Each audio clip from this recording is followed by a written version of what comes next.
आज की वीडियो काफ़ी इम्पोर्टेंट रहने वाली है। अगर आप इस वीडियो को लास्ट तक देखते हैं तो आपको जानने को मिलेगा कि ये जो पीएसयू डिफेंस स्टॉक्स होते हैं या जो प्राइवेट डिफेंस कंपनीज होती हैं, इन दोनों के कंपैरिजन में कौन सा सेक्टर आगे तेजी से बढ़ सकता है। यानी कि प्राइवेट डिफेंस कंपनीज में तेजी आने वाली है या फिर पीएसयू डिफेंस कंपनीज में तेजी आने वाली है। फिलहाल अभी तो ये जो कंपैरिजन है बहुत ही दिलचस्प मोड पे है। फरवरी 2026 के लेटेस्ट डेटा और मार्केट ट्रेंड के हिसाब से हम जानेंगे कि ओवरऑल कौन सी कंपनीज में हमें आगे तेजी देखने को मिलेगी। यहाँ पर आप देख सकते हैं, ये है एचएएल जो कि एक पीएसयू कंपनी है। बीईएल ये भी एक पीएसयू कंपनी है। बीडीएल एक पीएसयू कंपनी है। पीएसयू यानी कि गवर्नमेंट के द्वारा चलाई जाने वाली कंपनी। ये है प्राइवेट कंपनी जिसके अंदर एल&टी, लैंसर एंड टर्बो आ गया, भारत फोर्ज आ गया, पारस डिफेंस आ गया, अपोलो माइक्रोसिस्टम आ गया। ये वो कंपनीज हैं जो प्राइवेट प्लेयर हैं और ये सभी कंपनीज डिफेंस सेक्टर से बिलोंग करती हैं। और सबसे पहले कुछ मजबूत पॉइंट मैं आपके सामने रखने जा रहा हूं जो हमें पता होने चाहिए। सबसे पहले अगर हम रेवेन्यू ग्रोथ की बात करें तो एचएएल, बीईएल और बीडीएल का जो रेवेन्यू ग्रोथ है वो लगभग 8 से 12% तक का ग्रोथ है। हर साल का 8 से 12% का ग्रोथ आपको देखने को मिलता है। बट जो प्राइवेट सेक्टर है जैसे लैंसर एंड टर्बो हो गया, भारत फोर्ज हो गया या पारस डिफेंस हो गया, अपोलो माइक्रोसिस्टम हो गया, इनका रेवेन्यू ग्रोथ लगभग 16 से 32% आपको देखने को मिलेगा। 16 से 32% के बीच में देखने को मिलेगा। तो रेवेन्यू ग्रोथ के मामले में प्राइवेट सेक्टर अभी तेजी में है।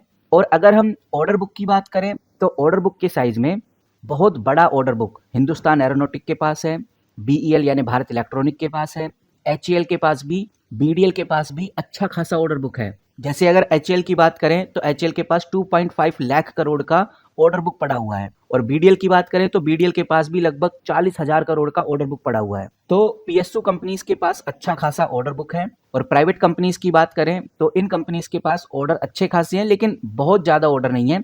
लेकिन धीरे धीरे इन कंपनीज के भी ऑर्डर साइज बढ़ते हुए नजर आ रहे हैं। तो ऑर्डर बुक के हिसाब से पीएसयू कंपनीज को ज्यादा ऑर्डर मिलते हैं। और अगर ये देखें कि भाई कौन सी कंपनीज ओवर प्राइस हो गई हैं, ओवर वैल्यूज हो गई हैं, तो पीएसयू जितनी भी कंपनीज हैं, चाहे वो एचएएल हो, बीईएल हो, बीडीएल हो, ये काफी ओवर प्राइस हो चुकी हैं। अब काफी महंगी लग रही हैं आपको देखने में, क्योंकि जो पीई रेशो है इनका 30 से लेकर 55x चला गया है। वहीं प्राइवेट सेक्टर्स में आपको आज भी बहुत सारी कंपनी ऐसी मिल जाएंगी जो आज अपने बहुत लो पीई पे मिल रही हैं। लेकिन कुछ प्राइवेट डिफेंस कंपनीज अभी भी हाई पीई पे हैं। बट इन प्राइवेट कंपनीज में चांसेस काफी ज्यादा है कि आपको लो पीई पे देखने को मिल जाएं। और अगर हम एग्जीक्यूशन की बात करें यानी कि पीएसयू कंपनी जल्दी ऑर्डर कंप्लीट कर पाती हैं या फिर प्राइवेट कंपनी, तो मैं आपको बता दूं एग्जीक्यूशन के मामले में ये जो पीएसयू कंपनी है, चाहे वो एचएएल हो, बीईएल हो, बीडीएल हो, ये कंपनी बहुत स्लो चलती हैं। सप्लाई चेन इनका बोटल नेक पे रहता है। लेकिन जो प्राइवेट कंपनी है जैसे लैंसर एंड टर्बो को कभी ऑर्डर मिलता है, भारत फोर्ज को ऑर्डर मिलता है या पारस डिफेंस को ऑर्डर मिलता है या अपोलो माइक्रोसिस्टम को ऑर्डर मिलता है, तो काफी फास्टली उस ऑर्डर को कंप्लीट करने की कोशिश करते हैं, ज्यादा इफिशिएंट हैं, ज्यादा फ्लेक्सिबल हैं। तो ये तो हो गया गाइज एक छोटा सा कंपैरिजन। लेकिन सबसे इंपॉर्टेंट सवाल यही है, क्या पीएसयू कंपनी आगे चल के सही रहने वाली हैं या फिर ये प्राइवेट कंपनी सही रहेंगी। एंट्री लेने के लिए कौन सी कंपनीज सही रहने वाली हैं, यानी कहाँ आगे चल के हमें तेजी देखने को मिलेगी। तो जैसा मैंने अभी आपको कंपैरिजन में बताया था कि एचएएल यानी Hindustan aeronautic, BEL Bharat electronic, BDL Bharat dynamic, ये वो कंपनीज हैं इनके पास अच्छा खासा ऑर्डर बुक है। कह सकते हैं 7 से 8 साल तक का काम इनके पास फिक्स पड़ा हुआ है। दूसरा, ये जो पीएसयू कंपनीज हैं इनका जो डिविडेंड यील्ड होता है वो भी अच्छा खासा होता है। इस वजह से भी इन्वेस्टर इन कंपनीज की तरफ ज़्यादा देखते हैं। लेकिन हमें ये रिस्क भी नहीं भूलना चाहिए कि जैसे अभी एक बड़ी खबर निकल के सामने आई हिंदुस्तान एरोनॉटिक को लेकर कि एचएएल के हाथ में जो प्रोजेक्ट लगा हुआ था एएमसीए प्रोजेक्ट, उससे एचएएल को बाहर कर दिया गया है। अभी तो रिपोर्टली ऐसा ही बताया जा रहा है। तो यहाँ से एक बात समझ में आ रही है कि सरकार अब ये जो मोनोपोली है इसको खत्म करना चाहती है। मोनोपोली यानी कि जो भी ऑर्डर आते हैं, चाहे वो बाहर से ऑर्डर आए या इंडिया से ऑर्डर आए, ज्यादातर इन पीएसयू कंपनीज के हाथ में लगते थे। लेकिन ये जो मोनोपोली है अब सरकार खत्म कर रही है, क्योंकि इनका काम करने का तरीका बहुत स्लो होता है, ये फास्ट रिजल्ट नहीं दे पाते और डिफेंस सेक्टर को जरूरत है फास्ट रिजल्ट की। वैसे भी इन पीएसयू कंपनीज का जो ऑर्डर ऑफ टर्नओवर है काफी हाई हो चुका है, जिसकी वजह से एग्जीक्यूशन में और ज्यादा टाइम लगता है। इसीलिए सरकार अब प्राइवेट कंपनीज के ऊपर ज्यादा फोकस कर रही है, उनको प्रायोरिटी में अब सरकार रख रही है। तो कहने का मतलब ये है कि अगर आप सेफ हेवन देखना चाहते हैं, आप देखना चाहते हैं सेफ जोन, तो पीएसयू आपके लिए काफी सही रहेगा। लेकिन अगर आप चाहते हैं कि ग्रोथ हो, एक एक्सपोनेंशियल ग्रोथ हमें देखने को मिले, तो इन प्राइवेट कंपनीज के ऊपर नजर बना के जरूर रखिए, क्योंकि AMCA जो प्रोजेक्ट था जो अभी HAL के हाथ से निकल गया है, अब HAL उसको ड्राइव नहीं कर पा रहा। और भी बहुत सारे प्रोजेक्ट अब आने वाले टाइम में हमें देखने को मिलेंगे, जैसे ड्रोन, हाईटेक ड्रोन वाले प्रोजेक्ट हो गए, ये सब प्राइवेट प्लेयर के हाथ में जाने वाले हैं। और अभी कुछ दिन पहले मैंने गोल्डमैन सैच का CNBC टीवी पे पब्लिश हुआ ये वाला आर्टिकल भी आपके सामने रखा था, और ये आर्टिकल भी बहुत सही इशारा करता है, बहुत क्लियरली जवाब देता है कि गोल्डमैन सैच ने ये क्लियरली बोल दिया है कि जितने भी प्राइवेट डिफेंस कंपनी हैं आने वाले सिर्फ 3 सालों में 32% का EPS ग्रोथ दिखाने वाली हैं। और यहाँ पर गोल्डमैन सैच का इस तरह से कहना ये एक सबूत है जो दिखाता है कि प्राइवेट डिफेंस कंपनीज में बड़ी तेजी हमें आगे चल के देखने को मिलने वाली है। वहीं गाइज हमें ये भी ध्यान रखकर चलना है, जैसे भारत फौज हो गया, भारत फौज कंपनी आपको बहुत क्लियर नजर आती है, एक प्राइवेट प्लेयर है, एक स्ट्रॉन्ग प्राइवेट प्लेयर है, लेकिन भारत फौज का भी जो वैल्यूएशन है काफी हाई हो चुका है। एक प्राइवेट प्लेयर होने के बाद भी वैल्यूएशन काफी हाई है, और ये कंपनी जब ही तेजी से भाग सकती है जब इस कंपनी के हाथ में एक बड़ा ऑर्डर लगे। तो उन लोगों के लिए ये प्राइवेट डिफेंस कंपनी अच्छी रहेंगी जो अग्रेसिव इन्वेस्टर्स होते हैं, जो high growth, high capital appreciation चाहते हैं, उनके लिए ये प्राइवेट डिफेंस कंपनी बहुत शानदार रहने वाली हैं। लास्ट जो मैं कंपैरिजन करने जा रहा हूँ, ये कंपैरिजन भी बहुत इंपॉर्टेंट है। जैसा हम बहुत अच्छे से जानते हैं कि भारत सरकार चाहती है कि हम डिफेंस इक्विपमेंट को एक्सपोर्ट करें।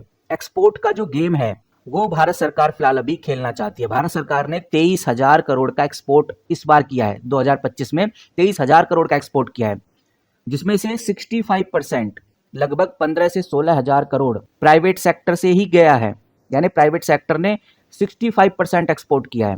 इसका मतलब बहुत साफ है, ये जो प्राइवेट कंपनीज हैं, चाहे वो अपोलो माइक्रो सिस्टम हो, पारस डिफेंस हो, भारत फौज हो, लैंसर एंड टर्बो हो, या कोई और डिफेंस कंपनी हो, इनका ग्लोबल मार्केट में काफी बोलबाला हो रहा है। प्राइवेट कंपनी एक्सपोर्ट में तेजी से बढ़ रही हैं। और ये चीज भी हमें ध्यान रखनी है, जो ये प्रोजेक्ट मैंने आपको बताया था AMCA का, अगर HAL के हाथ से ये निकल जाता है और किसी प्राइवेट कंपनी के हाथ में चला जाता है, 3-4 प्राइवेट कंपनीज मिलकर इस प्रोजेक्ट को कंप्लीट करती हैं, तो भी आप ये समझिए आने वाले 3 से 4 सालों में इन प्राइवेट कंपनीज का रेवेन्यू HAL के बराबर हो जाएगा। और अनुमान लगाया जा रहा है कि लैंसर एंड टर्बो, भारत फौज जैसी कंपनीज के हाथ में ये प्रोजेक्ट जा सकता है। अब देखो आगे क्या होता है। फिलहाल प्लान तो यही है सरकार का कि ये जो प्रोजेक्ट है, बिकॉज ये प्रोजेक्ट काफी बड़ा है और सरकार चाहती है जल्द से जल्द कंप्लीट हो, और HAL के पास ऑलरेडी बहुत अच्छा खासा ऑर्डर है, वो इसको पूरा नहीं कर पाएगा, इसीलिए ये प्रोजेक्ट प्राइवेट कंपनीज के हाथ में लगने वाला है। बट ऐसा नहीं है कि HAL बिल्कुल ही बाहर होगा, क्योंकि HAL के पास अच्छा खासा एक्सपीरियंस है, तो HAL भी इस प्रोजेक्ट में रहेगा। लेकिन जो कमांड है, जो लीडरशिप है, जो ड्राइवर का रोल HAL फिलहाल अभी प्ले नहीं करेगा। वहीं गाइज एक कंपनी और है जो मैं आपके सामने रखना चाहूंगा, ये जो कंपनी है भारत इलेक्ट्रॉनिक लिमिटेड। आप ये समझ के चलिए, ये एक ऐसी PSU कंपनी है जिसका एग्जीक्यूशन प्राइवेट कंपनीज की तरह है, यानी ये कंपनी एग्जीक्यूट करने में काफी आगे है। ऊपर से ये कंपनी एक स्टेबल है, एक PSU कंपनी है।